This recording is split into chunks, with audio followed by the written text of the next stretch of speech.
Bueno, buenas, ¿cómo andan? ¿Cómo estás, Pascual? Agustín, muy bien, gracias. Tuvimos muy buenas repercusiones del último programa, la verdad. Parece que hay gente que le gusta. Hay gente que le gusta. Vamos a ver cómo sale este. Vamos a ver cómo sale este. Sabes que también hubo un par de personas que se han copado mucho con el ciclo y me han preguntado en qué otras instancias pueden encontrar tus opiniones, dónde te pueden escuchar. A lo cual yo respondí rápidamente que vos habitualmente hablas una vez por mes en UCES. Tenés una charla que das ahí con Jorge Castro y con Jorge Raventos. Pero que además tenés la Peña Eva Perón, que también es una vez por mes, pero que tiene una historia bastante interesante. Sí, es una experiencia que para mí ha sido muy enriquecedora además.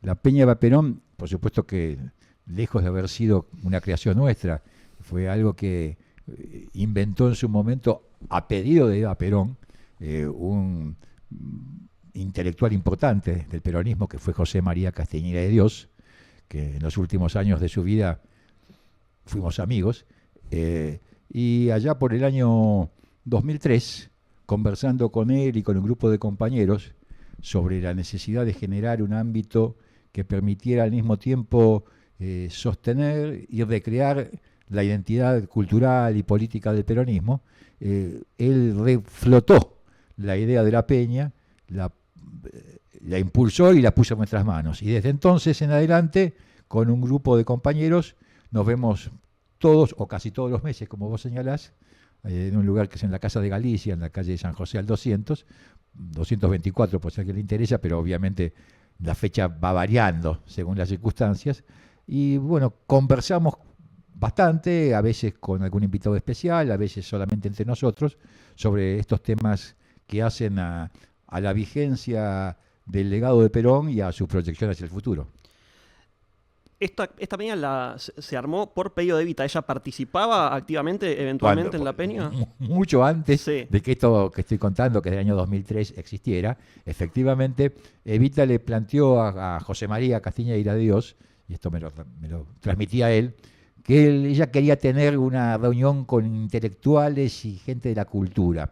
Y entonces, en los viernes, había cuenta de que ya los sábados se podía levantar más tarde, y esto era medio como de trasnochada, se juntaban un grupo de escritores y de poetas en lo que hoy es la Biblioteca Nacional, que era la vieja residencia presidencial en aquel momento. Claro. Un grupo estaba por ejemplo el propio Castañeda de Dios, Fermín Chávez y otros, que bueno, conversaban con Evita hasta altas horas de la madrugada, y eso duró poco en realidad, porque esto fue allá por el año 49, 50 creo yo, y Evita pronto enfermó y lamentablemente falleció. Y ahí se interrumpió la Y eso peña. se interrumpió y quedó ahí en el aire hasta que, vuelvo a decir, muchísimos años después, estamos hablando del 2003, hablando con Castañeda surgió esta idea de una segunda edición. Claro, hermoso. Ahí entronca bien con la historia profunda, más profunda del peronismo. Así es. La tradición, hermoso.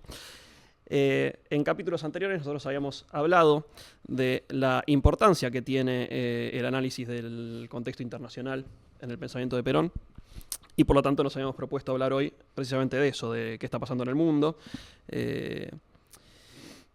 Y a mí me interesa arrancar preguntándote sobre el tema en base a un concepto que en realidad es propio de los estudios de relaciones internacionales, que es el de ventana de transición hegemónica. Porque daría la impresión, esto no es opinión mía, es algo que se viene hablando ya hace bastante, de que estamos efectivamente en un momento en el cual hay podría decir, hay un tránsito, un periodo de transición de un momento ya quizás dejado atrás de la unipolaridad comandada por Estados Unidos, a un mundo que todavía no sabemos qué características va a tener, pero que sin dudas unipolar no va a ser. Puede llegar a ser bipolar, puede ser multipolar, yo no lo sé. Pero ahí pareciera ver que hay una especie de potencia revisionista en términos de la estructura de poder internacional que vendría a ser China, y Estados Unidos, que hace lo posible para salir de la forma más decorosa de su rol de gendarme mundial, por decirlo de alguna manera. ¿Vos cómo estás viendo, no sé por dónde te gustaría arrancar, pero cómo estás viendo esa relación entre Estados Unidos y China y el momento que estamos viviendo a nivel mundial? Bueno, coincido bastante con el diagnóstico que está implícito en lo que vos señalás. Efectivamente, la etapa unipolar de la historia mundial empezó en este caso, con la caída de la Unión Soviética en 1991, y empezó a decaer ya a principios de este siglo, con una cantidad de hechos que se fueron sucediendo, uno de los cuales, y no poco importante, fue precisamente la irrupción de China en el escenario mundial. Hay que recordar que fue en noviembre del año 2001 que China ingresó oficialmente a la Organización Mundial de Comercio, a la OMC, y ese fue un salto cualitativo desde el punto de vista de la inserción de China en el sistema económico mundial, y marcó también un punto de inflexión de un proceso que después se profundizó particularmente con la crisis financiera internacional del año 2008, que también implicó particularmente una crisis en lo que podríamos llamar el mundo occidental, un ascenso del mundo emergente que no fue castigado tan directamente por esa crisis, y dentro de ese mundo emergente la vigorosa presencia china.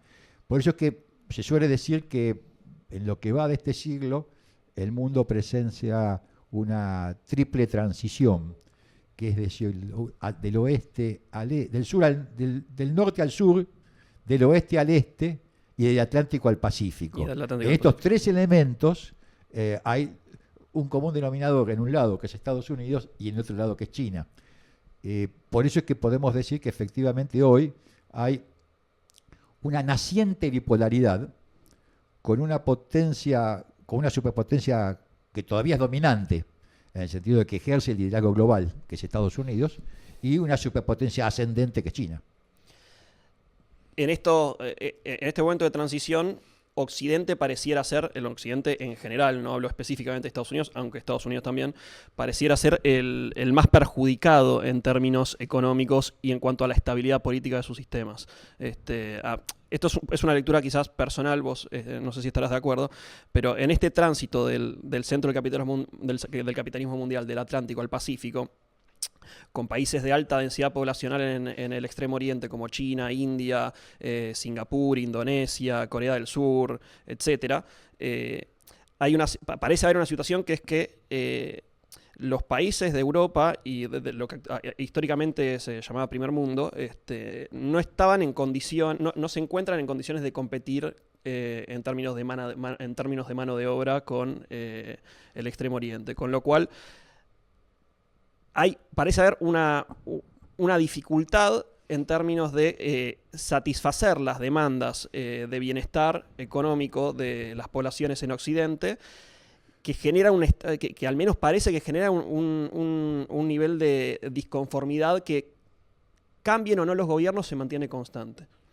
Yo haría algunas precisiones sobre ese cuadro, porque sí. Occidente en este caso son dos cosas muy distintas, en principio, que son Estados Unidos y Europa. Porque mal o bien, Estados Unidos sigue siendo el país que ejerce el liderazgo en el punto central de la época, que es la revolución tecnológica, la cuarta revolución industrial, la irrupción de la inteligencia artificial.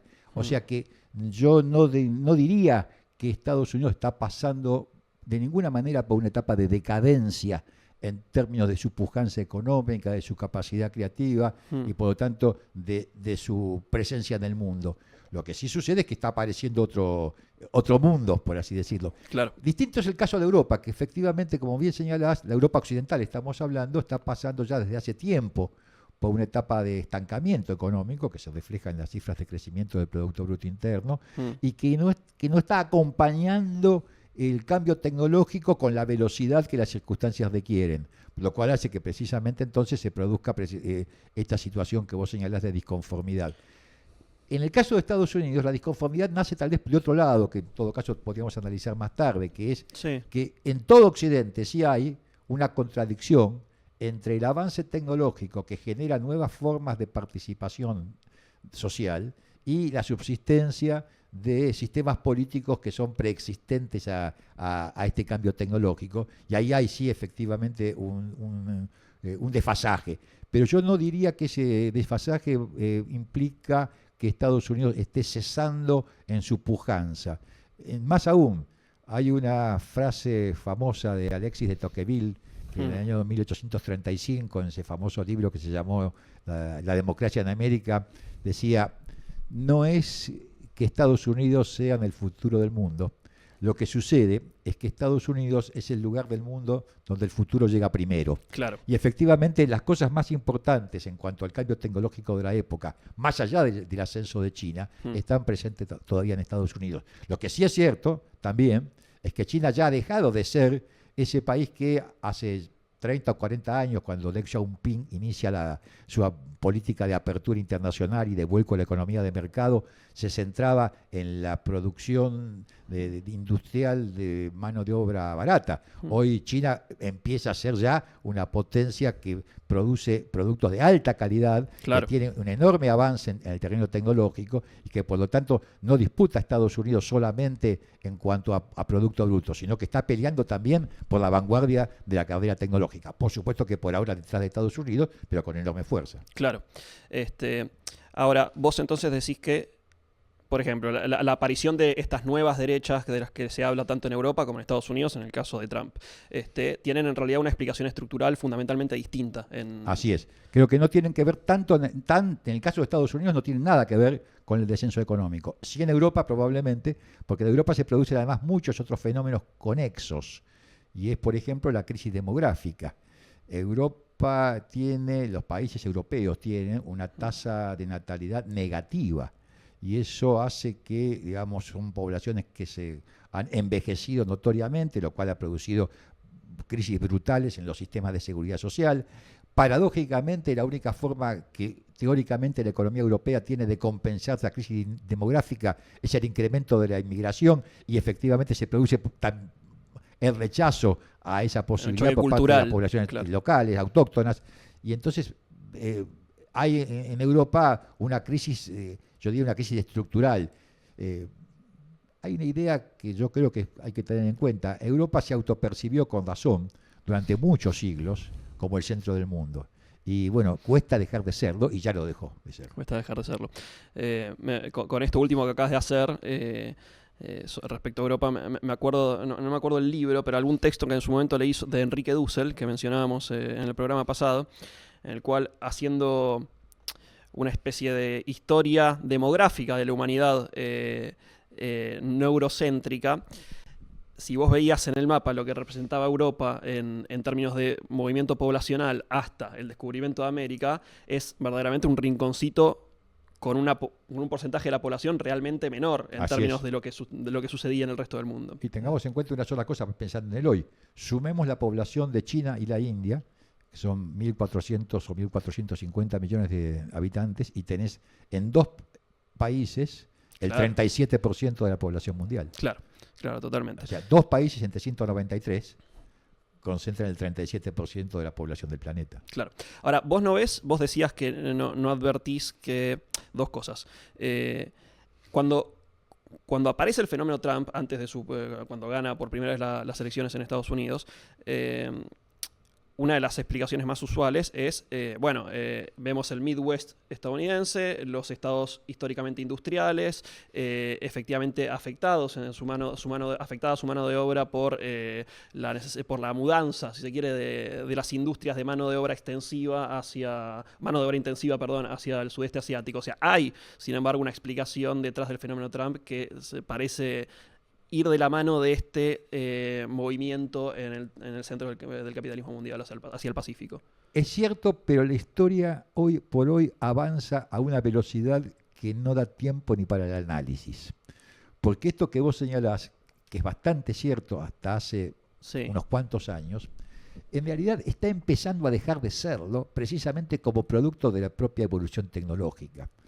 Porque una de las consecuencias que tiene esta cuarta revolución industrial es que la incidencia del costo de mano de obra en el producto final es cada vez menor. Es cada vez más lo que pesan otros factores que no son el factor salarial. Por eso es que el hecho de tener una mano de obra abundante y barata, que fue en realidad la ventaja competitiva que utilizó el sudeste asiático y China durante muchos años como un instrumento de crecimiento económico, tiende a dejar de serlo. Porque de hoy por hoy no es ese el elemento determinante para, digamos, focalizar las inversiones. Por eso es que si bien es cierto que esto ha sucedido y tiene que ver con el fenómeno Trump, no diría que constituye una tendencia estructural irreversible, ni mucho menos. Interesante. ¿Y vos no ves? Fíjate Perdón, vos sí. una aclaración.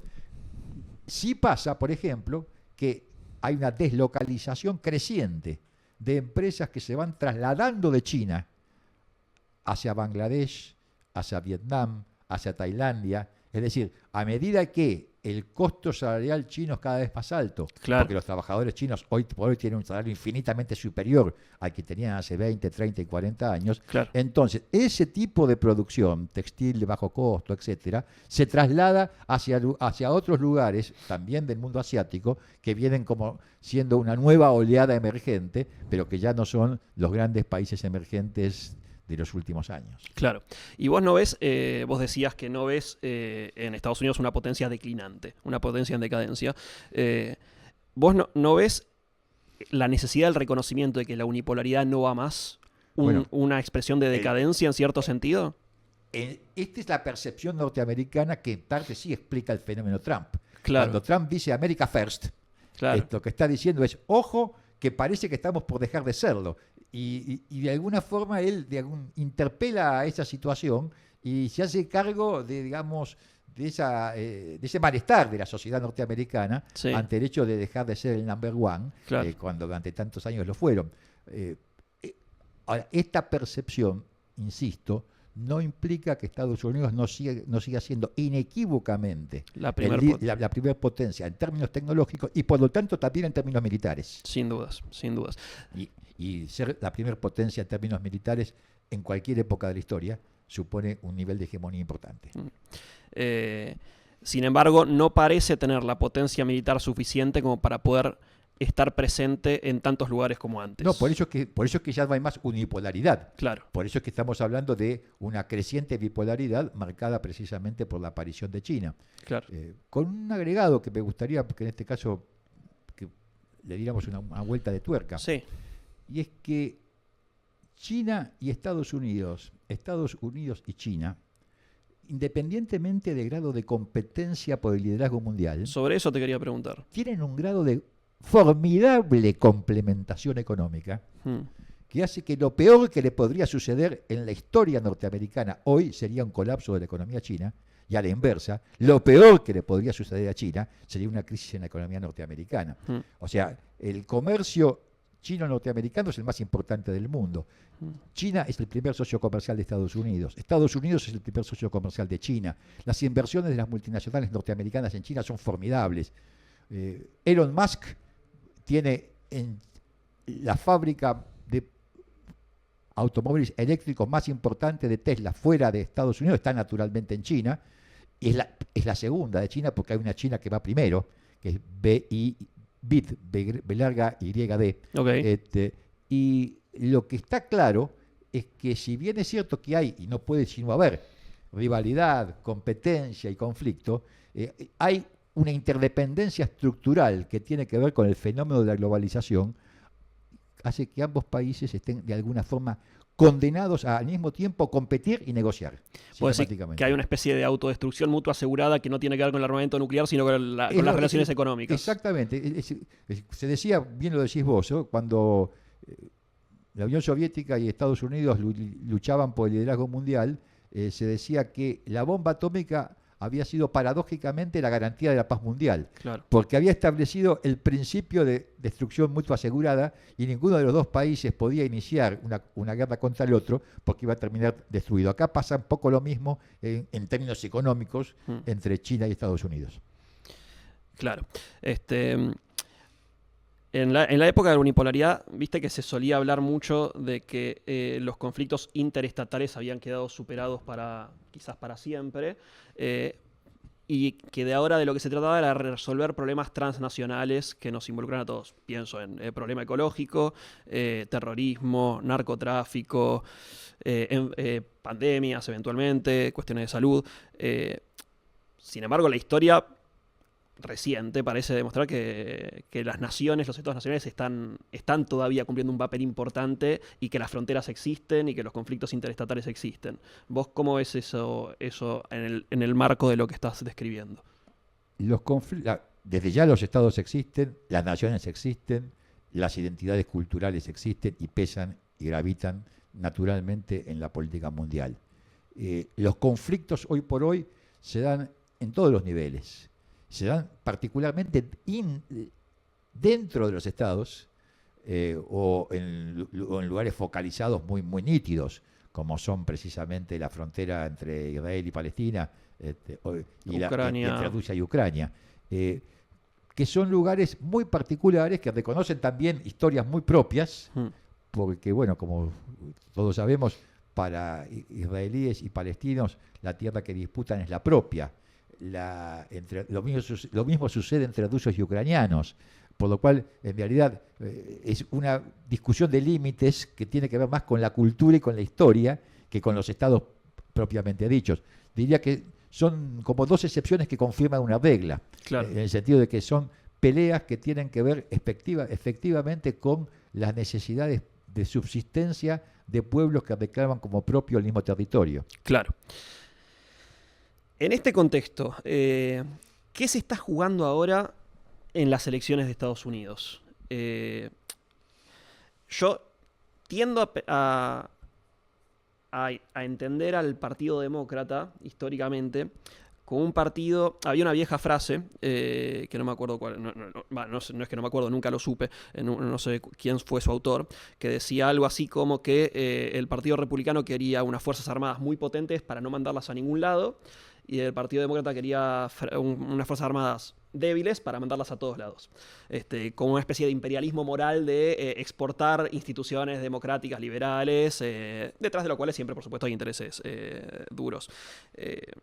Hay algo de eso, porque por supuesto que ni demócratas ni republicanos aceptarían esa caracterización claro, que sí, me imagino. Acabas de hacer. Pero, digamos que el perfil de los republicanos es un perfil que tiene que ver con el realismo. Claro. Y el perfil de los demócratas tiene más que ver, entre comillas, con el idealismo. Claro. Esto es, en general, hay muchas excepciones, el Partido Demócrata o los demócratas se caracterizan por querer crear un mundo a imagen y semejanza de Estados Unidos. Y por lo tanto tienen tendencia a exportar sus valores a los demás países. Los republicanos en esto son más realistas y en realidad lo que les interesa particularmente es defender la primacía norteamericana con independencia de los valores que tengan sus países aliados. Esto hace que, paradójicamente, siendo que en cierto sentido la historia cultural indicaría que los republicanos son más belicistas y los demócratas son más pacifistas, lo cierto ha sido absolutamente a la inversa. Lo contrario. Estados Unidos entra en la Primera Guerra Mundial con un presidente demócrata, que es Wilson. Sí. Entra en la Segunda Guerra Mundial con un presidente demócrata, que es Roosevelt. Entra en Vietnam, la guerra de Vietnam, con un presidente demócrata, que es Lyndon Johnson. Es decir, y sale con Nixon. Y sale, como bien decís vos, con un republicano como Nixon. O sea, la idea de que los gobiernos demócratas son los gobiernos pacifistas, y los republicanos, los belicistas, está de alguna manera en contradicción con los hechos. Sí. Y hoy por hoy, y acá tiene que ver exactamente con la pregunta que vos señalás, si algo pareciera de diferenciar al candidato a Donald Trump y ahora a Kamala Harris, como antes a Joe Biden, es que en el caso particular de la guerra de Ucrania, que probablemente, como bien señalaste vos, sea un conflicto típico de estos años, está muy claro que Trump plantea una solución negociada con Rusia. Y que en cierta medida implica un sacrificio para Ucrania. Sin dudas. Y que los demócratas, en cambio, son más pro-ucranianos, si cabe la palabra, y plantean una política más dura de resistencia a la invasión rusa. Creo que si hay una diferencia nítida, inmediata, que puede darse en la política mundial, en un caso o en otro, es que si llega a ganar Trump, la guerra de Ucrania termina pronto. Y si llega a ganar Harris, la guerra de Ucrania se prolonga. Se prolonga. ¿No hay ahí en el Partido Demócrata una reticencia a reconocer el nuevo estado de cosas en el mundo y a querer seguir validando una especie de Estados Unidos gendarme mundial precisamente, que tiene que mantener su presencia militar en el este europeo, tanto como en el Pacífico frente a China, tanto como en Medio Oriente, tanto como en África. Ahí yo diría más bien, tal vez, que hay como una estrategia distinta en un caso y en el otro. Ok, Porque los demócratas, tenemos que hablar de Biden en este caso, sí, porque es el actual gobierno norteamericano, lo que han planteado es una estrategia de lo que el propio Biden definió como la alianza de las democracias. sí, Esto es, un bloque que unifique, en primer lugar, al eje atlantista, digamos, Estados Unidos y Europa, particularmente Europa Occidental y particularmente la OTAN, que hace que en realidad este bloque comparta los gastos de defensa y comparta la fuerza militar para poder contener lo que caracteriza como el expansionismo chino y el expansionismo ruso. claro. Por otro lado, en cambio, lo de Trump es distinto. Trump dice, bueno, que la OTAN está todo muy bien, pero ellos tienen que bancarse a sí mismos. Claro. Nosotros no vamos a subsidiar el sistema de defensa de Europa Occidental, Claro. cosa que genera, por supuesto, una enorme resistencia natural, resistencia Claro. en el mundo político europeo. O sea, hay dos estrategias diferentes de cómo plantarse ante el mundo. Coincido con vos en que efectivamente, en la práctica, la política del gobierno demócrata y el planteo de los demócratas hoy intenta de alguna manera mantener la idea de un bloque occidental capaz de liderar el mundo, Claro. que no está acompañada por los hechos. Esta idea de la alianza de países democráticos me suena un poco el reverso, la otra cara de la moneda del eje del mal establecido por Exactamente. Bush hijo en su momento. Bueno, y sí, además está planteado en esos términos, porque Claro. es un eje, este eje del mal es un eje del mal mucho más grande que aquel, Claro. porque si se trata de contener nada menos que a China, Rusia, Irán, bueno, es más complicado. O sea, ¿hay una continuidad, dirías vos, entre la política neoconservadora de Bush hijo con la política demócrata exterior de este momento? No diría que es una continuidad, pero diría que en ambos casos hay un intento de mantener una hegemonía que está de alguna forma contradicha por los hechos. Ahí Trump, traigo colación al gobierno de Bush hijo, porque Trump viene en cierta medida a romper con la lógica neocon de ese periodo del Partido Republicano. Que dicho sea de paso, se da de bruces lo que sucedió en ese periodo con la tradición que vos describías bien del Partido Republicano como un partido poco intervencionista. Así es. ¿Cómo ves el significado de Trump, si se quiere, al interior de la propia historia del Partido Republicano? Bueno, Trump evidentemente ha producido una revolución dentro del Partido Republicano. Casi habría que hablar, y esto es mudaron en Estados Unidos, de que existe el trumpismo. Claro.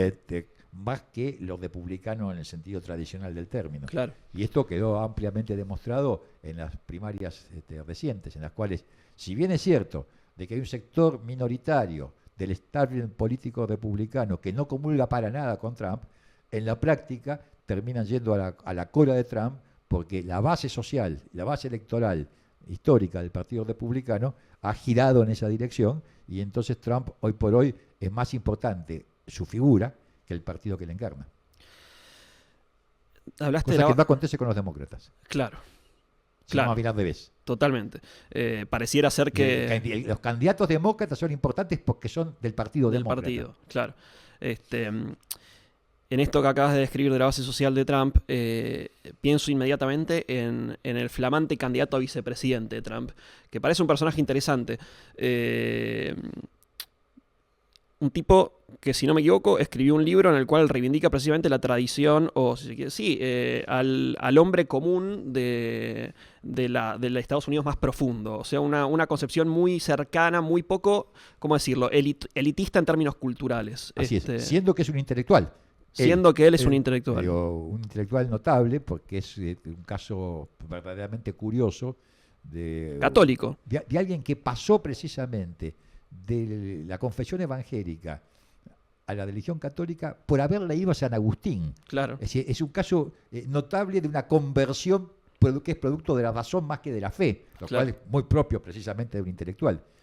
Y además algo que también hay que tener en cuenta, porque seguramente estuvo dentro de las razones de su elección por Trump, un hombre de 40 años, por lo cual en realidad daría la sensación que en esa elección Trump también está apostando para el futuro, está apostando para 8, 12 o vaya a saber si no 16 años de hegemonía republicana Claro. en su persona y en la de su joven vicepresidente, Claro. como ha pasado mal que le pese a Joe Biden con Kamala Harris. Entre las propuestas que se le escucha decir a Trump, esto me da curiosidad porque él suele hablar, así como hablaba también en su momento, de elevar un 10% los impuestos de importación a todos los productos producidos en el exterior de los Estados Unidos. Hay un regreso producto de esta competencia entre China y Estados Unidos, y a pesar de lo que describías vos del nivel de interdependencia entre ambas potencias, hay un regreso a políticas proteccionistas, de nacionalismo económico, de buscar reterritorializar la industria en determinados espacios geográficos. ¿Cómo ves eso? Yo no creo que haya un fenómeno de desglobalización, porque creo que precisamente si hay algo caracteriza al cambio tecnológico, a esta cuarta revolución industrial, es una profundización de la globalización y no un paso atrás. Sí. Lo que sí es cierto, y esto también lo mencionábamos hace un ratito, cuando hablábamos del tema del cambio del peso salarial sobre el producto final, que hoy por hoy, para una compañía importante norteamericana, ya dejó de tener sentido invertir en Bangladesh y pueden volver a invertir en Arizona. Claro. O sea, que las causas que en su momento generaron esa deslocalización, de repente han cambiado o han desaparecido. Y por eso se puede producir un fenómeno de reindustrialización de Estados Unidos. De distinto tipo. De distinto tipo, de nuevo tipo seguramente, con un componente tecnológico mucho más avanzado. Y eso es independiente de las medidas proteccionistas y arancelarias que tome el gobierno norteamericano. Me queda en cierta medida claro cuáles pueden ser qué es lo que se está jugando en materia de política exterior en las elecciones, no así en economía. ¿Hay diferencias notables entre el programa económico de Trump y el programa económico de Harris? Hay una diferencia importantísima que tiene que ver con que el programa económico de Trump, en términos argentinos, no norteamericanos, es infinitamente más liberal que el programa económico. Más liberal en el sentido de libre empresista. Que el programa económico de Harris y los demócratas, que es más intervencionista desde el punto de vista estatal. Es decir, hay una diferencia muy nítida, por ejemplo, en cuanto a la cuestión de medioambiental. ¿Por qué? Porque los republicanos plantean que hay que liberar la producción de petróleo y de energía, claro, con independencia del impacto ambiental. Claro. O sea, en ese sentido, ellos son mucho más liberales. Mientras que los demócratas, por razones que tienen que ver con la preservación del medio ambiente, son partidarios de una legislación más reguladora del tema, claro, del tema energético. Es un ejemplo pero hay más ejemplos. Uno muy importante es el que tiene que ver con las empresas tecnológicas, con Silicon Valley, que es uno de los motivos por los cuales Elon Musk hoy por hoy es una de las columnas vertebrales de la candidatura de Trump. Porque los demócratas plantean que hay que frenar los monopolios tecnológicos. De hecho, hay un fallo de la justicia norteamericana de hace muy poco tiempo, que es un fallo contra Google, que claro, acusan a Google de monopolio, que es un fallo que ha sido inspirado precisamente por fiscales del Partido Demócrata y del gobierno de Joe Biden. Claro. O sea, en el tema, en la cuestión de la legislación antimonopólica, los demócratas son intervencionistas, claro, y por supuesto los republicanos son desde ese punto de vista liberales, claro, en el sentido de que no plantean que plantean menores regulaciones estatales, sí, ya sea medioambientales, ya sea en cuanto a la legislación de la competencia, etcétera. Eso al interior de los Estados Unidos. Bueno, pero esa es la principal. Sí. Los norteamericanos, el público norteamericano, como en general el público, sí, de los países del mundo, votan por lo que les pasa. No, claro, sin dudas. Entonces, a la hora de definir una política económica, lo más importante para ellos es qué pasa con esa legislación. Claro. Y es ahí donde la diferencia es muy nítida. En cambio, me adelanto a tu observación. Sí. En términos internacionales la diferencia no es tan importante. De tanto demócratas como republicanos, en última instancia tienen que atender, por así decirlo, al interés nacional de Estados Unidos.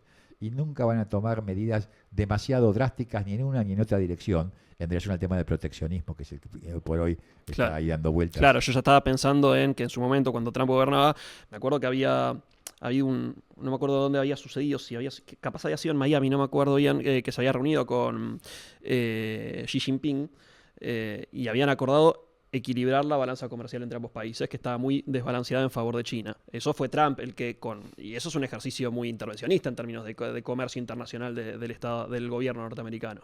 Sin duda, en ese sentido, me da la sensación, y no quiero con esto ponerme en cabeza de otros, que lo que hizo Trump es lo que hubiera hecho cualquier otro presidente en Estados Unidos. Que lo hizo él, eso sí.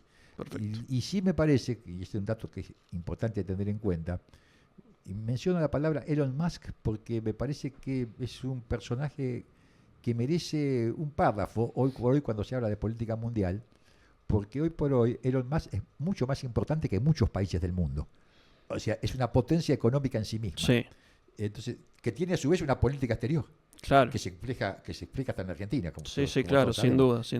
Y en esa política hay una cuestión muy notable, y es el vínculo que él establece entre Estados Unidos y China, precisamente.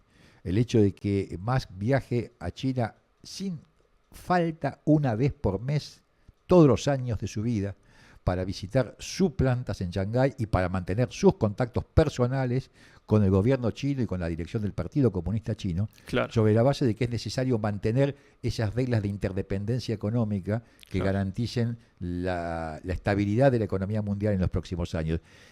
Y el hecho de que Musk haga todo eso, pero que al mismo tiempo sea el principal aportante financiero y el principal abanderado empresario de la candidatura de Trump, algo quieren decir en relación a las perspectivas de un eventual nuevo gobierno de Trump en Estados Unidos. Entonces, para ir sintetizando este tema, si tuvieras que decir 2 o 3 puntos que están en juego y que son fundamentales para entender las elecciones de Estados Unidos, ¿qué es lo que dirías? Yo diría, en el escenario de que gane Trump, sí, termina la guerra de Ucrania, paradójicamente va a haber mayor apoyo a Israel en la ofensiva en Gaza, en términos de los 2 puntos de conflicto más importantes que hay en el mundo. Sí.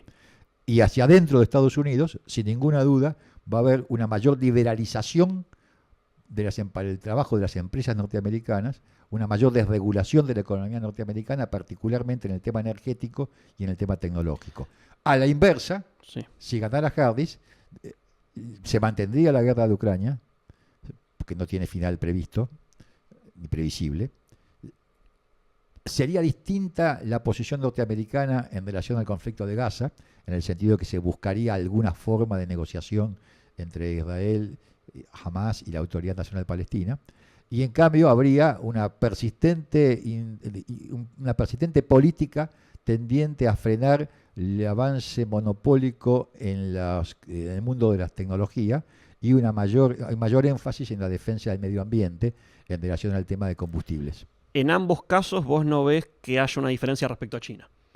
Yo creo que en ambos casos los intereses económicos de Estados Unidos y de las empresas norteamericanas limitan mucho la capacidad de decisión de cualquier gobierno norteamericano, y por eso es que las diferencias no creo que sean fundamentales. Perfecto. Entonces, más allá de las eventuales movilizaciones de la Quinta Marina, de la Quinta Armada de los Estados Unidos al estrecho de Taiwán, no imaginás que eso se agudice de alguna... Soy enormemente escéptico acerca de ese tipo de razonamientos. Creo que estamos muy lejos, pero muy lejos, de un conflicto militar entre Estados Unidos y China. Perfecto. Nosotros estamos hablando de esto, del mundo, precisamente porque, como dije yo al principio, es un elemento fundamental en el pensamiento de Perón.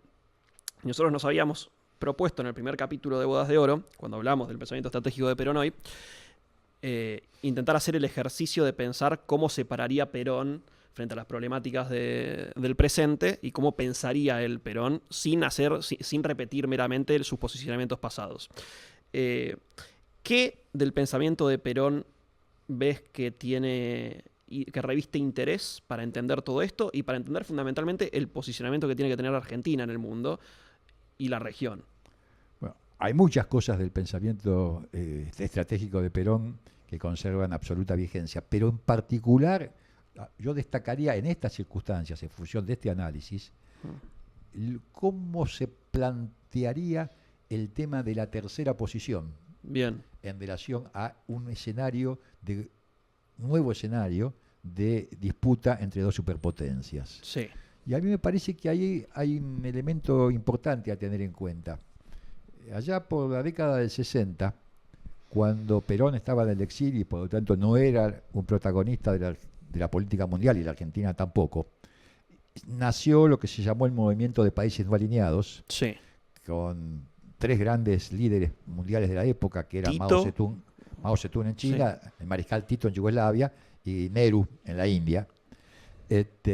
Y uno lo que puede apreciar es que ya se veía en aquel momento que en ese triunvirato, por así decirlo, del mundo no alineado, había como dos matices. Mao, el jefe de China, una potencia importante, como queda demostrado ahora con su pleno despliegue, tenía lo que podríamos llamar un tercerismo confrontativo. Lo que él planteaba era la necesidad de estar igualmente lejos de las dos superpotencias, tanto de Estados Unidos como de la Unión Soviética. Claro. En cambio, tanto Nehru como Tito, atendiendo también a realidades de países, si se quiere, más frágiles, con un acto de realismo político, planteaban también la necesidad de un tercerismo, pero un tercerismo que en vez de ser un tercerismo que estuviera igualmente lejos de ambas superpotencias, más bien que estuviera igualmente cerca de esas dos superpotencias. Y por eso planteaba en realidad un tercerismo que podríamos llamar más bien asociativo, claro, cooperativo. Bueno, hoy se plantea, no para la Argentina, para el mundo entero, una situación semejante, con una diferencia. A nadie se le ocurre que el tercerismo confrontativo sea una alternativa, porque claro, a nadie se le puede pasar por la cabeza la necesidad de enfrentarse simultáneamente con Estados Unidos y con China. Claro. Entonces, el mundo entero, y la Argentina no puede escapar de esta regla, tiene que buscar alguna forma de tercerismo asociativo, cooperativo. Porque esta cuestión de que no hay una guerra mundial a la vista, de que Estados Unidos y China, independientemente de su pelea por el liderazgo mundial, están unidos por una interdependencia estructural que tiene que ver con la globalización, hace que sea negativa cualquier idea de alineamiento automático en función de una u otra superpotencia, porque no es absolutamente necesario de ninguna manera para el interés nacional de ninguno de los países del mundo. Y creo que esta es una cuestión que tiene hoy también particular vigencia e importancia para la política exterior argentina. Ahora, hay temas puntuales en los cuales parece imponérselo a tomar una decisión, como por ejemplo pienso en cuando se discute sobre el 5G o cuando se discute sobre el perfeccionamiento de la estructura de defensa argentina, respecto a con quién haces el acuerdo, si es con la OTAN, si es con la India, si es con China. Es como que vos ahí son decisiones que te alinean en el resto de las cosas también, ¿o no? Yo creo que es posible tomar decisiones desalineadas, es decir, no es impensable estar en los BRICS, sí, con ser socio global de la OTAN. Esto es, nadie ha puesto como condición una cosa de la otra. Claro. Fijemos un ejemplo, por ejemplo, Arabia Saudita es miembro de los BRICS. Cuando dijimos BRICS, ustedes recordarán, es ampliado ya. Un BRICS ampliado que incluye ya no solamente China, India, Rusia, Sudáfrica y Brasil, sino otros países. Bueno, y puede estar Arabia Saudita en los BRICS y al mismo tiempo sigue siendo el principal aliado militar de Estados Unidos en Medio Oriente. Claro. Y no hay ni los BRICS ni Estados Unidos se han opuesto a que Arabia Saudita participe de esta manera. Y así se puede seguir con otros ejemplos. O sea, hay posibilidades, por supuesto que negociando con inteligencia, de mantener una posición que esté igualmente cerca de ambas superpotencias, negociando punto por punto, incluido el tema de los 5G, por supuesto. Perfecto. Porque en el tema de los 5G hay que aclarar que la posición norteamericana tiene el pequeño inconveniente de que no hay todavía una oferta superior a los 5G. Claro. Y para los países como el nuestro, entonces el acceso a esa tecnología es una cuestión muy importante. Entonces, tercera posición tenemos un tercerismo colaborativo, cooperativo, asociativo. Mencionaste los BRICS. Tengo ganas, aunque sea una cuestión muy de coyuntura, preguntarte si consideras un error el no haber ingresado a los BRICS cuando estuvo la invitación. Sí. ¿Consideras un error? Sí, yo creo que fue un error porque habla de una falta de coherencia y de continuidad de un país. Claro. Si hay algo que se valora en el mundo cuando se refiere a la confianza en alguien, es la previsibilidad de las conductas. Claro. Y creo que en este sentido la Argentina ha dado un paso en falso al retirar su postulación. Y hablando de bloques, de países, Argentina es parte del Mercosur. En su momento también tuvo una importancia política relevante la UNASUR. Sabemos que Perón hablaba de continentalismo como paso previo al universalismo. ¿Cómo ves la región? Argentina en la región. En primer lugar, no sé si lo dijimos alguna otra vez, el Mercosur ha sido el hecho más importante de la política exterior argentina desde 1810 hasta hoy. Ok, no lo dijimos, me interesa, ¿por qué? Porque fue la única iniciativa en 200 años de historia que la Argentina logró ser parte importante de un bloque regional capaz de tener presencia propia en el escenario mundial. Y eso creo que es un elemento fundamental a tener en cuenta, independientemente de los problemas que tenga el Mercosur como realidad interna hoy. En segundo lugar, y creo que esto responde precisamente a lo que fue en su momento, si se quiere, esa visión profética de Perón cuando hablaba del ABC, la Argentina, Brasil, Chile, claro, en la década del 50. Creo que hoy por hoy el Mercosur sigue siendo una base fundamental para la presencia de la Argentina en el escenario mundial por un elemento que hay que decirlo, aunque a veces sea duro decirlo. No existe América Latina sin Brasil, no existe América del Sur sin Brasil. Brasil tiene más de la mitad de la población, más de la mitad de la superficie y más de la mitad del Producto Bruto Interno de los países de América del Sur. Y esa es una realidad grande como una casa que no se puede desconocer. Y para que la Argentina pueda tener presencia en el mundo, la sociedad, la asociación estratégica con Brasil es absolutamente fundamental. Incluso antes que con Estados Unidos o con China. Por supuesto, sí, no, absolutamente antes. Es una condición de nuestra presencia en el mundo. Claro. Es decir, la alianza con Brasil, y habría que decir hoy, el fortalecimiento del Mercosur, y más que no solamente el fortalecimiento del Mercosur, y acá sí entra a jugar también nuestro otro vecino, Chile, Alianza del Pacífico, sino la convergencia entre el Mercosur y la Alianza del Pacífico, que es el otro gran bloque económico latinoamericano, que agrupa precisamente a Chile, a Perú, a Colombia, a Ecuador, a Colombia y a México. La convergencia, que por supuesto lleva tiempo, lleva años y es conflictiva y difícil de concretar, entre el Mercosur y la Alianza del Pacífico, es lo que le permitiría a América Latina ser parte de la historia y no parte del coro de la historia en este mundo que estamos hoy por hoy empezando a visualizar. Siento que no puedo, sería una falta de respeto, terminar este capítulo sin preguntar por las Islas Malvinas y por la Antártida. ¿Cómo estás viendo y qué significa todo lo que estás describiendo respecto a la Argentina, la región, el mundo, respecto a la causa Malvinas? Yo creo lo siguiente.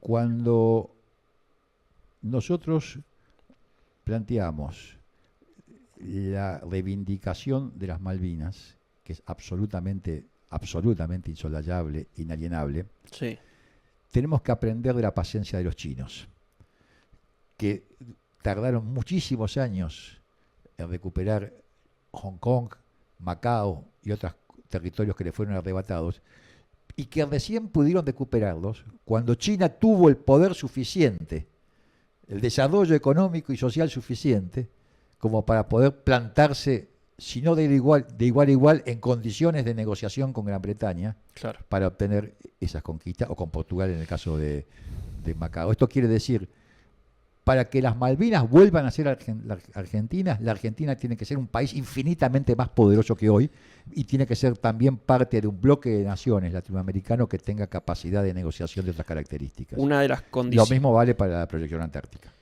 Lo mismo vale para la proyección antártica. Porque la Antártida va a ser un territorio en disputa. Sobre eso te quería preguntar. Justamente vos hablaste de que los lugares en los cuales hay conflictos interestatales son aquellos en los cuales hay disputas por un mismo territorio. Y la Antártida cumple con esas características y Argentina está ahí, reclama para sí territorio que también reclama para sí Chile y territorio que también reclama para sí Reino Unido. Así es. Es más fácil, por supuesto, conciliar con Chile. Con Chile. Mucho más difícil con el Reino Unido. Tenemos un problema grande ahí. Es un problema grande y yo diría, puede sonar feo lo que voy a decir, sí, pero hay problemas en la política mundial que no tienen solución y que por tanto se van manteniendo durante muchos años y se van resolviendo en la medida en que se puedan resolver. No necesariamente todo problema tiene una solución. Una última pregunta y terminamos porque ya estamos en 50 minutos. Pasaron rápido. Se pasaron rápido, la verdad, estuvo buena la conversación. Necesito preguntarte qué onda el Papa en todo esto. Bueno, ¿Cumple algún rol en todo esto? Sin duda. Hace unos cuantos años, 2014, Francisco llevaba un año en el pontificado, Simón Pérez, que en ese momento era el primer ministro israelí, lo fue a ver al Papa a Roma y le dijo, palabras más, palabras menos, que había que crear la ONU de las religiones. Okay. Y que él consideraba que en esa ONU de las religiones, que tenía que agrupar efectivamente a todas las religiones del mundo para poder de alguna manera encarar la resolución de los conflictos de la humanidad, tenía que tener necesariamente la cabeza del Papa de Roma, porque era sin ninguna duda el más importante líder de la religiosidad mundial. Yo creo que Francisco está funcionando en esa línea.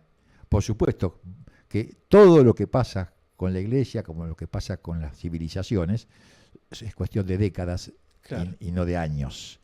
Francisco sabe muy bien, porque él fue el que acuñó el término, que su misión no termina con él. Él habla de desatar procesos.